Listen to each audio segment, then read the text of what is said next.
Hello friends, ഇന്നത്തെ എപ്പിസോഡിൽ വരുൺ റൂമിൽ നിന്ന് പോകാൻ തുടങ്ങുന്നത് കണ്ട് പ്രിയങ്ക വരുണിനോട് ദേഷ്യപ്പെടുന്നു.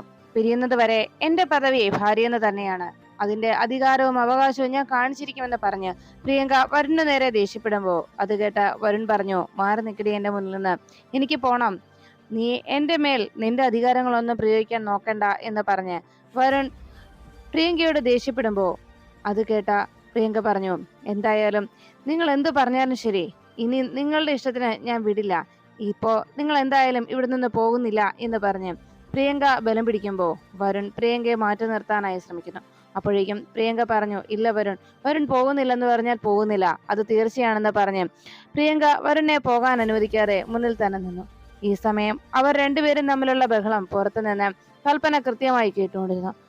ഇത് എല്ലാവരെയും അറിയിക്കണമെന്ന ചിന്തയോടെ കൽപ്പന വേഗം താഴേക്ക് പോന്നു. ഈ സമയം വരുൺ പോകാൻ തുടങ്ങുമ്പോ പ്രിയങ്ക വരുണിനെ പോകാൻ അനുവദിക്കാതെ, വരുൺ എവിടെ പോകുന്നു, ഞാൻ വിടില്ല എന്ന് പറഞ്ഞ് വരുണിനെ വീണ്ടും അവിടെ പിടിച്ചു നിർത്തി. വരുൺ ആകെ കലിയോടെ നിന്നോട് വിടാനാ പറഞ്ഞതെന്ന് പറഞ്ഞ് ദേഷ്യപ്പെടുമ്പോ കൽപ്പന താഴേക്ക് ഓടിയെത്തി. ഹാളിലിരുന്ന് സംസാരിച്ചുകൊണ്ടിരുന്ന പരമേശ്വരനെയും പത്മിനിയോടും ഒപ്പം ജയഭാരതി മുത്തശ്ശിയോടും കൽപ്പന പറഞ്ഞു, അതെ, നിങ്ങളെല്ലാവരും ഇവിടെ സഭ കൂടിയിരുന്ന് ഇങ്ങനെ സംസാരിച്ചോ, അവിടെ മകനും മരുമകളും കൂടി നല്ല അടിയാണ് എന്ന് പറഞ്ഞു. അത് കേട്ടതും എല്ലാവരും ആകെ ഞെട്ടലോടെ നോക്കുമ്പോൾ കൽപ്പന പറഞ്ഞു, ഞാൻ വെറുതെ പറഞ്ഞു പറ്റിക്കുകയല്ല, എന്റെ അസൂയ കൊണ്ടും പറയുന്നതല്ല, അവർക്കിടയിലുള്ള പ്രശ്നങ്ങൾ കണ്ടുപിടിക്കാനായി അവരെ ഹണിമൂൺ ട്രിപ്പിന് പറഞ്ഞയച്ച് അവരുടെ പിന്നാലെ പോവുകയും ചെയ്തു. പക്ഷേ എന്നിട്ടും അവർ നമുക്ക് മുന്നിൽ വളരെ വിദഗ്ധമായി തന്നെ അഭിനയിച്ച് നമ്മളെയെല്ലാം പറ്റിച്ചു. എന്നാൽ ഇപ്പോ സത്യം എന്താണെന്ന് അവരുടെ റൂമിലേക്ക് ചെന്നാൽ കാണാം എന്ന് പറഞ്ഞ് എല്ലാവരോടും തന്റെ കൂടെ വരാനായി കൽപ്പന അറിയിച്ചു.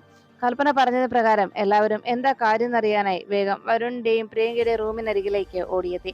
ഈ സമയം വരുണിനെ പോകാൻ അനുവദിക്കാതെ വീണ്ടും അവിടെ തടഞ്ഞു നിർത്തുന്ന പ്രിയങ്കയെ വരുൺ ബെഡിലേക്ക് വലിച്ചെറിയുകയും ബെഡിൽ കിടക്കുന്ന പ്രിയങ്കയുടെ കഴുത്തിന് കുത്തിപ്പിടിച്ച് വരുൺ പ്രിയങ്കയോട് പറഞ്ഞു, ഞാൻ പോകണമെന്ന് വിചാരിച്ചാൽ എവിടെയാണെങ്കിലും ഞാൻ പോകും, അതിനെ തടയാൻ നീ വന്നാൽ നിന്നെ കൊന്നിട്ടാണെങ്കിലും ഞാൻ പോകുമെന്ന് പറഞ്ഞ് വരുൺ പ്രിയങ്കയോട് ദേഷ്യപ്പെട്ടതിന് ശേഷം പെട്ടെന്ന് എഴുന്നേറ്റ് പോകാൻ തുടങ്ങുന്ന വരുണിന്റെ മുഖത്ത് ആ നിമിഷം പരമേശ്വരൻ തല്ലുന്നു. പരമേശ്വരനെ തല്ല് കിട്ടിയതോടെ ഞെട്ടലോടെ വരുൺ നോക്കുന്ന സമയത്ത് പരമേശ്വരൻ വരുണിനോട് ചോദിച്ചു, നീ ഇത്രത്തോളമൊക്കെ ആയി അല്ലേ എന്ന് ചോദിച്ചതും വരുൺ പറഞ്ഞു, അച്ഛാ ഞാൻ എന്ന് പറഞ്ഞതും, വേണ്ട, ഇനി ഒരു അക്ഷരം പറയണ്ട, ഈ കണ്ടതിനപ്പുറമൊന്നും ഇനി ഞങ്ങൾക്ക് മറ്റൊന്നും അറിയേണ്ടതില്ല എന്ന് പരമേശ്വരൻ വരുണിനോട് ദേഷ്യപ്പെട്ടു. പ്രിയങ്കയും വരുണും തമ്മിലുള്ള ബഹളം അത് എല്ലാവരും മനസ്സിലാക്കിയതോടെ വരുണാകെ തലകുനിച്ചങ്ങനെ നിൽക്കുമ്പോൾ കൽപ്പനയ്ക്കും അത് കണ്ട് ഉർവശിക്കും വളരെയേറെ സന്തോഷമായി. എല്ലാ സത്യങ്ങളും കുടുംബത്തുള്ള എല്ലാവരും അറിഞ്ഞെന്നും വരുണിന്റെയും പ്രിയങ്കയുടെയും ദാമ്പത്യം ഇതോടെ തകർന്നു എന്നതുമായിരുന്നു അവരുടെ സന്തോഷം. അപ്പോഴാണ് പരമേശ്വരൻ വരുണിനോട് ചോദിച്ചത്, നീ ഇങ്ങനെയൊക്കെയാണോ ഒരു പെൺകുട്ടിയോട് പെരുമാറേണ്ടത്? നിങ്ങൾക്കിടയിൽ എന്തോ പ്രശ്നമുണ്ടെന്ന് പലരും പറഞ്ഞിട്ടും ഞാനത് വിശ്വസിച്ചിരുന്നില്ല. എന്നാൽ ഈ കുട്ടി ഇവിടെ വന്നതിന് ശേഷം ഇത്രയേറെ വേദന സഹിക്കുന്നുണ്ടെന്ന് ഇപ്പോഴാണ് എനിക്ക് മനസ്സിലായത്. ഒരു പെൺകുട്ടിയോട് ഇങ്ങനെയൊക്കെയാണ് എന്റെ മോൻ പെരുമാറേണ്ടത് എന്നെല്ലാം ദേഷ്യത്തോട് ചോദിക്കുമ്പോ ജയഭാരതി മുത്തശ്ശി പറഞ്ഞു, എന്തായാലും ഇതൊട്ടും ശരിയായില്ല മോനെ. ഇപ്പോ പ്രിയങ്ക മോള് ഉടനെ തന്നെ ഇക്കാര്യം അവളുടെ വീട്ടിൽ ചെന്ന് പറഞ്ഞു കഴിഞ്ഞാൽ എന്താണ് ഉണ്ടാകാൻ പോകുന്നത്? ഈ കുടുംബത്തിന്റെ അവസ്ഥ എന്തായിരിക്കും? നമ്മുടെ അഭിമാനം അതോടെ തകർന്നു പോവില്ലേ? നാട്ടുകാരും മറ്റുള്ളവരും ഒക്കെ അറിഞ്ഞാൽ എന്താകും നമ്മുടെ കുടുംബത്തെ കുറിച്ച് കരുതുക എന്നെല്ലാം മുത്തശ്ശിയും ദേഷ്യപ്പെട്ടു. ഉടനെ ഉർവശി ഇതെല്ലാം കേട്ടിട്ട് പറഞ്ഞു, അതെ, വരുണിനെ മാത്രം തല്ലിയിട്ട് വരുണിനോട് മാത്രം ചോദ്യങ്ങൾ ചോദിച്ചിട്ട് എന്താ കാര്യം? അതുപോലെ ഒന്ന് അവളുടെ കൂടി കർണത്തിനിട്ട് കൊടുക്ക്, അവളോട് പറ സത്യങ്ങൾ പറയാനായിട്ട്.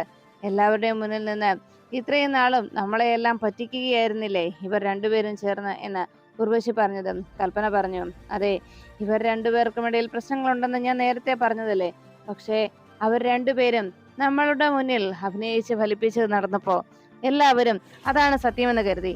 എന്നാൽ ഇപ്പോൾ തന്നെ കളി വിളിച്ചതായില്ലേ?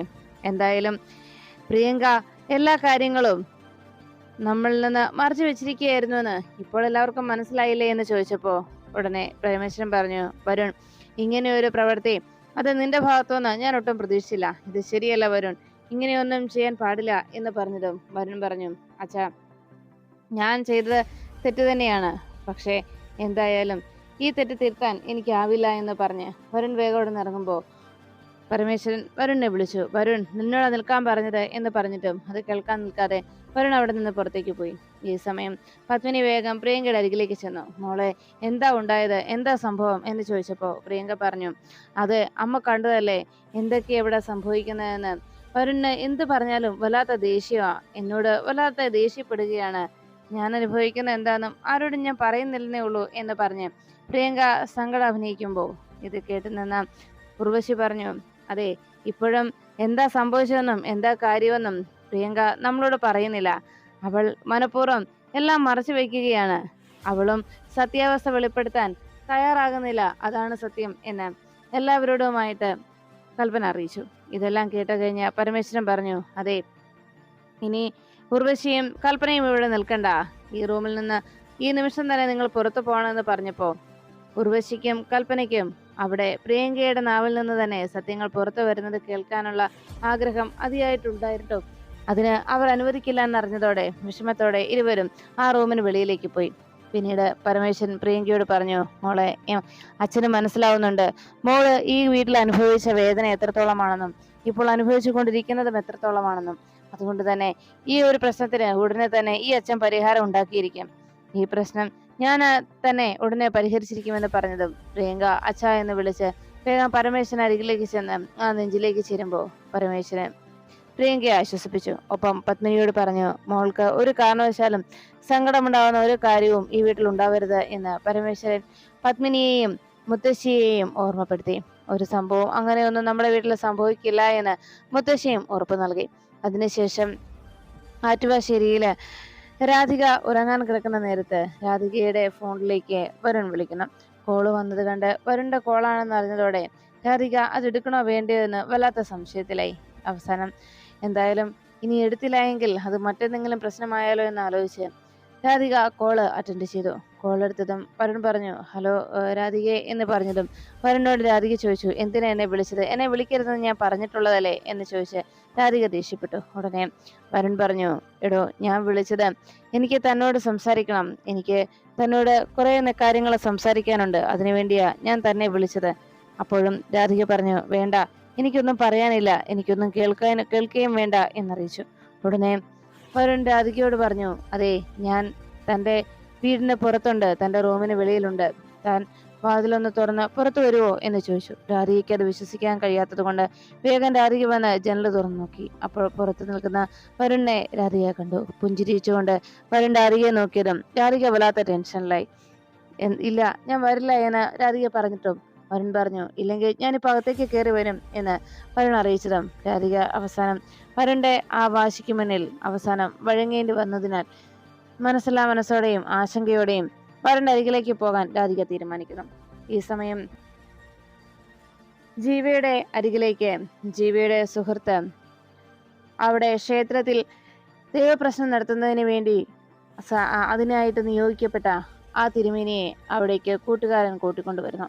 ജീവയുടെ അരികിലേക്ക് എത്തിയതും അദ്ദേഹം വളരെ സന്തോഷപൂർവ്വം ആ തിരുമേനിയെ ജീവ സ്വീകരിച്ചു. ഉടനെ ജീവയോട് അദ്ദേഹം ചോദിച്ചു, അല്ല, എന്തിനാ എന്നെ വിളിപ്പിച്ചത്, എനിക്ക് ചില ജോലികൾ അത്യാവശ്യമായിട്ട് ചെയ്യാനുണ്ടായിരുന്നു, പിന്നെ ഇയാള് വീട്ടിൽ വന്ന് കുറെ സമയമായി വെയിറ്റ് ചെയ്തുകൊണ്ടും പിന്നെ ജീവയെ പോലെ ഒരാൾ എന്നെ ക്ഷണിച്ചത് കൊണ്ടുമാണ് ഞാൻ വന്നത്. ഞാൻ നിങ്ങളുടെ സിനിമയൊന്നും അധികം കണ്ടിട്ടില്ല, എങ്കിലും ഒരു മിന്നായം പോലെ അവിടെ ഇവിടെയൊക്കെ ആയിട്ട് ഈ മുഖങ്ങൾ ഞാൻ കണ്ടിട്ടുണ്ട്. പിന്നെ എല്ലാവരിൽ നിന്നും നല്ല അഭിപ്രായങ്ങളുമാണ് താങ്കളെ കുറിച്ച് കേട്ടിട്ടുള്ളത് എന്ന് തിരുമേനി അറിയിച്ചു. എല്ലാം കേട്ട് കഴിഞ്ഞതും ജീവ പറഞ്ഞു, ഞാൻ തിരുമേനിയെ വിളിപ്പിച്ചത് നാളത്തെ ദേവപ്രശ്നത്തെക്കുറിച്ച് ചോദിക്കാനാണ്. ശ്രീകൃഷ്ണപുരത്ത് ശ്രീകൃഷ്ണ സ്വാമി ക്ഷേത്രത്തിൽ ഒരു ദേവപ്രശ്നം നാളെ നടത്തുന്നുണ്ടല്ലോ, അപ്പോൾ അതിനെക്കുറിച്ച് അറിയാനാണ് ഞാൻ തിരുമേനിയെ വിളിപ്പിച്ചത് എന്നറിയിച്ചു. അത് കേട്ടതും തിരുമേനി പറഞ്ഞു, അതെ, നാളെ അവിടെ ദേവപ്രശ്നം നടക്കുന്നുണ്ട്, അതിൻ്റെ ഒരുക്കത്തിലായിരുന്നു ഞാൻ. അല്ല, എന്താ കാര്യം, ഇപ്പം എന്താ അങ്ങനെ അന്വേഷിച്ചത് എന്ന് ചോദിച്ചതും ജീവ പറഞ്ഞു, എൻ്റെ വിവാഹം ആ ക്ഷേത്രത്തിൽ വെച്ചാണ് നടത്താൻ തീരുമാനിച്ചിരുന്നത്. ആ ക്ഷേത്രത്തിൽ വെച്ച് രഹസ്യമായി നടത്തിയ ആ വിവാഹത്തിന് പരസ്യമായിട്ട് എനിക്ക് നാണക്കേടുണ്ടാവുകയും ചെയ്തു. ആ വിവാഹത്തിൽ എനിക്കുണ്ടായ മാനക്കേടിനെ കുറിച്ച് അറിയാൻ സോഷ്യൽ മീഡിയാസ് പലരും വിളിച്ചുകൊണ്ടിരിക്കുകയാണ്. പക്ഷേ ആർക്കും ഞാൻ ഇതുവരെയായിട്ട് മുഖം കൊടുത്തിട്ടില്ല. എന്നാൽ എന്നെ അവിടുന്ന് അപമാനിച്ചയച്ച ആ ദേവനാരായണൻ തിരുമേനിയും അവരുടെ മകളും അവർക്ക് തക്കതായ തിരിച്ചടി എനിക്ക് കൊടുക്കണം. അതിനു വേണ്ടിയാണ് ഞാനിപ്പോൾ താങ്കളെ വിളിപ്പിച്ചതെന്ന് അറിയിച്ചു. അത് കേട്ട ഉടനെ അദ്ദേഹം പറഞ്ഞു, അയ്യോ, എന്റെ ജോലി എന്തെന്ന് വെച്ചാൽ ദൈവപ്രശ്നത്തിൽ കാണുന്നത് വ്യക്തമാവുന്നത് എന്താണോ അത് മറ്റുള്ളവരോട് അറിയിക്കുക എന്നതാണ്. അല്ലാതെ ഇത്തരം കാര്യങ്ങളിലൊന്നും ഞാൻ ഇടപെടാറില്ല എന്ന് അദ്ദേഹം അറിയിച്ചു. അത് കേട്ടപ്പോഴേക്കും ജീവി ഉടനെ കൂട്ടുകാരനെ നോക്കി. കൂട്ടുകാരൻ ഒരു കെട്ട് നോട്ട് ആ ടേബിളിന് മുകളിൽ കൊണ്ടുവന്ന് വെച്ചു. വെറുതെ വേണ്ട, ഞങ്ങൾക്ക് ചെയ്തു തരുന്ന ഉപകാരത്തിന് ഞങ്ങൾക്കും അതിനുള്ള സന്തോഷം ഞങ്ങൾ അറിയിച്ചിരിക്കുമെന്ന് പറഞ്ഞപ്പോൾ അദ്ദേഹം പറഞ്ഞു, അതല്ല, എനിക്ക് ദക്ഷിണ ആളുകൾ തരാറുണ്ട്. അതും വളരെ കുറച്ച് മാത്രമാണ് ഞാൻ ചോദിക്കാറുള്ളതും. പക്ഷെ ഇത് കുറച്ച് കൂടുതലാണല്ലോ എന്ന് പറഞ്ഞു. ഇത് കേട്ടതും അതെല്ലാം കേട്ടിരുന്ന ജീവ പറഞ്ഞു, അതെ, ഞാൻ തിരുമേനിയെ വിളിപ്പിച്ചത് ഇക്കാര്യത്തിന് ഒരു തീരുമാനം ഉണ്ടാക്കാൻ വേണ്ടിയാണ്. ഞാൻ ചോദിച്ച കാര്യത്തില് എന്താ തീരുമാനം? നാളത്തെ ദൈവപ്രശ്നത്തിൽ ആ ദേവനാരായണൻ തിരുമേനിക്കും കുടുംബത്തിനും ഒരിക്കലും അനുകൂലമായിട്ടുള്ള ഒരു വിധി, ഒരു പ്രശ്നപരിഹാരം ഉണ്ടാകരുത് എന്നറിയിച്ചു. അത് കേട്ടതും അദ്ദേഹം പറഞ്ഞു, അങ്ങനെയൊന്നും എനിക്ക് മറ്റൊരാളുടെ നിർബന്ധത്തിന് വഴങ്ങി എനിക്കൊന്നും ചെയ്യാൻ കഴിയില്ല. ഞാൻ എൻ്റെ ആ നേരത്തെ ഭഗവാൻ എൻ്റെ മനസ്സിൽ എന്താണ് തോന്നിക്കുന്നത് അത് ഞാൻ മറ്റുള്ളവരോട് പറയും, അത്ര മാത്രമേ ഉള്ളൂ എന്നറിയിച്ചപ്പോൾ ഉടനെ ജീവ പറഞ്ഞു, അല്ല, ഭഗവാന്റെ പേര് പറഞ്ഞ് ഭഗവാനെ അപകീർത്തിപ്പെടുത്താൻ ശ്രമിക്കുന്നത് അത് വലിയ കുറ്റം തന്നെയല്ലേ? ഇന്നലെ അവിടെ സംഭവിച്ചതും അത് തന്നെയാണ്. അപകീർത്തിപ്പെടുത്താനുള്ള ശ്രമം തന്നെയാണ് ഇന്നലെ ഉണ്ടായത്. അവിടെ ആ വിവാഹ സമയത്ത് താലി കെട്ടാൻ ഞാൻ ഒരുങ്ങിയപ്പോ ഈ താലികെട്ട് ചടങ്ങ് നടക്കില്ലെന്നും ഈ താലി എനിക്ക് സ്വീകരിക്കാനാവില്ലെന്നും എന്റെ കഴുത്തിൽ ഇതിനു മുൻപ് മറ്റൊരാൾ താലി കെട്ടിയെന്നും അത് സാക്ഷാൽ ശ്രീകൃഷ്ണ ഭഗവാനാണെന്നുമാണ് അവൾ പറഞ്ഞത്. അങ്ങനെ ഒരു വാദത്തെ ഒരിക്കലും ഉൾക്കൊള്ളാനോ അതിനെ അനുകൂലിക്കുവാനോ അതിനെ അംഗീകരിക്കാനോ കഴിയില്ല. അതുകൊണ്ട് തന്നെ അവൾ അങ്ങനെ ഒരു ചതി കാട്ടിയതിന് അവളോട് എനിക്ക് പ്രതികാരം ചെയ്യണമെന്ന് തന്നെ ജീവ അറിയിച്ചു.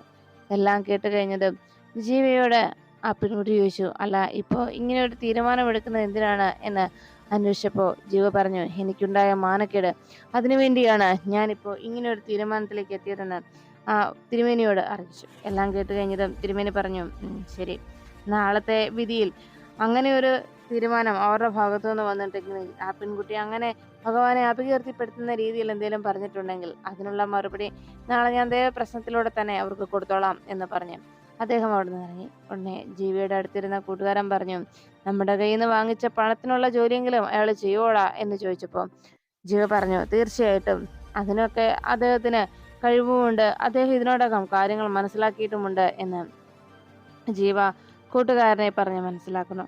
അതിനുശേഷം കാണുന്നത് ജീവയും മറ്റെല്ലാവരും ഈ വിവാഹത്തിലാകെ നിരാശയിലിരിക്കുമ്പോൾ അവിടെ വരുൺ രാധികയെ കാണുവാനായി ആറ്റുവാശ്ശേരിയുടെ മുറ്റത്ത് വന്നിരുന്നു. രാധിക അവസാനം വാതിൽ തുറന്ന് പുറത്തേക്ക് ഇറങ്ങിയതും രാധികയെ കണ്ട വരുൺ വളരെ സന്തോഷത്തോടെ രാധികയെ വിളിച്ചുകൊണ്ട് അവിടുത്തെ മരച്ചുവടിനരികിലേക്ക് പോയി. രാധിക ചോദിച്ചു, എന്തിനാ ഈ സമയത്ത് വന്നത്? എന്നെ കാണാനോ സംസാരിക്കാനോ ശ്രമിക്കരുതെന്ന് ഞാൻ പറഞ്ഞിട്ടുള്ളതല്ലേ എന്നല്ല രാധിക അന്വേഷിച്ചതും. വരുൺ പറഞ്ഞു, എടോ, തനിക്ക് അങ്ങനെ പറയാം, പക്ഷേ എനിക്ക് തന്നെ കാണാതെ ജീവിക്കാനാവില്ല. ഞാൻ തന്നോട് പറഞ്ഞിട്ടുണ്ടല്ലോ, എന്റെ മനസ്സിന് ഞാൻ ഇഷ്ടപ്പെട്ട പെൺകുട്ടി താനായിരുന്നു എന്നുള്ള സത്യം എന്തിനാ മറ്റുള്ളവരിൽ നിന്ന് മറച്ചു വെച്ചത്? എന്തായാലും ഇന്നത്തോടെ എല്ലാ പ്രശ്നത്തിനും പരിഹാരം ഉണ്ടാക്കാം. ഇന്ന് ആ താലി സ്വീകരിക്കാൻ താൻ തയ്യാറാകാതിരുന്നപ്പോ അത് ഭഗവാനാണ് ആ താലി ചാർത്തിയതെന്ന് പറഞ്ഞാൽ ഒരുപക്ഷെ അതെന്നെ രക്ഷപ്പെടുത്താനായിട്ട് താൻ കരുതിക്കുട്ടി പറഞ്ഞ കാര്യമായിരുന്നില്ലേ എന്ന് അന്വേഷിച്ചു. എല്ലാം കേട്ടപ്പോഴും അങ്ങനെ ഒരു സംഭവം ഉണ്ടായിട്ടില്ല എന്ന രീതിയിൽ, ഈ ഒരു പ്രശ്നം ഉണ്ടായിട്ടില്ല എന്ന രീതിയിൽ വരുൺ രാധികയോട് സംസാരിക്കുമ്പോൾ രാധിക ചോദിച്ചു, അതെ, ഞാനപ്പോൾ അങ്ങനെ പറഞ്ഞത് വരുണിനോടുള്ള സ്നേഹം കൊണ്ടോ വരുണിന് വേണ്ടിയോ അല്ല, പക്ഷെ എൻ്റെ മനസ്സ് ആ നിമിഷം അങ്ങനെ പറയാനാണ് പ്രേരിപ്പിച്ചത് ഭഗവാൻ, അതുകൊണ്ടാണ് ഞാൻ അങ്ങനെ പറഞ്ഞത് എന്നറിയിച്ചു. വരുൺ രാധികയോട് ചോദിച്ചു, അപ്പോൾ അന്ന് ഭഗവാന്റെ പേര് പറഞ്ഞ് നീ ചൂണ്ടിക്കാട്ടിയത് സാക്ഷാൽ എന്നെ തന്നെയല്ലേ? ഞാൻ കിട്ടിയ താലിയല്ലേ നീ എല്ലാവർക്കും നേരെ നീട്ടിയത് എന്ന് വരുൺ അന്വേഷിച്ചു. രാധിക പറഞ്ഞു, എനിക്ക് കൂടുതലൊന്നും പറയാനില്ല, എനിക്ക് പോണം. ഇനിയൊരു സംസാരത്തിനോ കൂടിക്കാഴ്ചയ്ക്കോ ഇവിടെ വരരുത് എന്ന് രാധിക വരുണിനെ ഓർമ്മപ്പെടുത്തുമ്പോൾ വരുൺ ചോദിച്ചു, എടോ, ഈ താലി ഇത് ഞാൻ കെട്ടിയ താലിയല്ലേ? ഇനി എന്ത് നമുക്കിങ്ങനെ 2 വീടുകളിലായി ജീവിക്കണം? എല്ലാ സത്യങ്ങളും എല്ലാവരോടും തുറന്നു പറയാം, എല്ലാവരും എല്ലാം അറിയട്ടെ എന്ന് പറഞ്ഞു.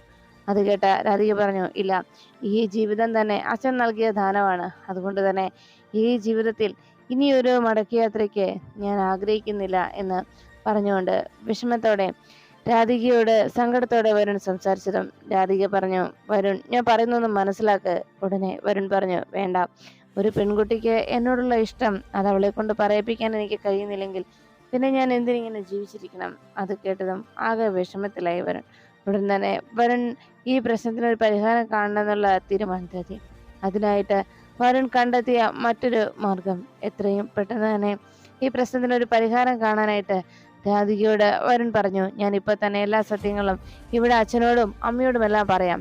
അന്ന് മണ്ഡപത്തിൽ വെച്ച് നടന്ന കാര്യത്തിൽ നീ കുറ്റക്കാരിയല്ല എന്ന് എനിക്കറിയാം. പക്ഷേ അന്ന് അവിടെ നടന്ന സംഭവത്തിനെല്ലാം ഈ വീട്ടിലുള്ള ആരൊക്കെയോ അതിന് കൂട്ടുണ്ടായിരുന്നു. അതെനിക്ക് ഉറപ്പാണ് എന്ന് വരുൺ അറിയിച്ചു. എല്ലാം കേട്ട് രാധികയാകെ വിഷമിച്ചൊക്കെ നിൽക്കുമ്പോൾ രാധികയോട് എല്ലാ കാര്യങ്ങളും അച്ഛനോട് തുറന്നു പറയാമെന്ന് വരുൺ വാശി പിടിക്കുമ്പോൾ അത് കേട്ട് രാധിക പറഞ്ഞു, ഇല്ല, മുമ്പ് ഈ വീട്ടിലുള്ളവരെല്ലാവരും എന്റെ വാക്കുകൾ കേൾക്കാൻ കാത്തു നിന്നിരുന്നു. അത്രത്തോളം ഇഷ്ടവുമായിരുന്നു അവർക്ക്. എന്നാൽ ഇന്ന് എന്റെ ശബ്ദം കേൾക്കുന്നത് പോലും വെറുപ്പും അറപ്പുമായിരിക്കുകയാണ് ഈ വീട്ടിലുള്ളവർക്ക്. ഈ കുടുംബത്തുള്ള എന്റെ അച്ഛനും അമ്മയ്ക്കും ഞാനായിട്ട് ഒരു മരണം അവർക്ക് നൽകില്ല. അവര് എന്നെ ഓർത്ത് വേദനിക്കാനോ സങ്കടപ്പെടാനോ ഞാൻ ആഗ്രഹിക്കുന്നില്ല. അവരുടെ ജീവിതത്തിൽ ഞാൻ ഒരു പ്രശ്നം ഉണ്ടാക്കാനും ആഗ്രഹിക്കുന്നില്ല. എന്നെ വളർത്തിയത് മാത്രമാണ് അവർ ചെയ്ത തെറ്റ്. അതുകൊണ്ട് എൻ്റെ ജീവിതവും എൻ്റെ ഈ ജീവിതം മുഴുവൻ ഞാൻ അവർക്ക് കടപ്പെട്ടിരിക്കുകയാണെന്നും അവരുടെ ആഗ്രഹത്തിനപ്പുറം എനിക്കൊരാഗ്രഹവുമില്ല എന്നുമായിരുന്നു അന്നുള്ള രാധികയുടെ മറുപടി. അത് കേട്ടതും വരുൺ രാധികയോട് പറഞ്ഞു, രാധിക, നീ ഇങ്ങനെ പറയുമ്പോൾ എൻ്റെ ജീവിതം കൂടിയാണ് നഷ്ടമാവുന്നത്. എനിക്ക് എൻ്റെ സന്തോഷങ്ങളാണ് ഇല്ലാതാവുന്നത് എന്ന് വരുൺ രാധികയോട് അറിയിച്ചു. രാധിക വരുണിനോട് പോകാനായി നിർബന്ധിക്കുമ്പോൾ അവിടെ ജനലിനരികിലേക്ക് എത്തിയ സുകുമാരി ആ കാഴ്ച കണ്ടു. രാധികയും വരുണും സംസാരിച്ച് നിൽക്കുന്ന കണ്ടതോടെ വേഗം സുകുമാരി ചെന്ന് യശോദയെ വിളിച്ചുകൊണ്ട് വരുന്നു. യശോദ വന്ന് നോക്കുമ്പോൾ വരുണും അവിടെ നിന്നുകൊണ്ട് സംസാരിക്കുന്ന രാധികയും രണ്ടുപേരെയും കണ്ട ആ കലിയോടെ സംശയത്തോടെയും എന്തായാലും ഇന്നത്തോടെ ഇതിനൊരു തീരുമാനം ഞാൻ ഉണ്ടാക്കുമെന്ന് മനസ്സിൽ ഉറപ്പിച്ചുകൊണ്ട് യശോദ അവിടെ നിന്ന് മാറുന്നു.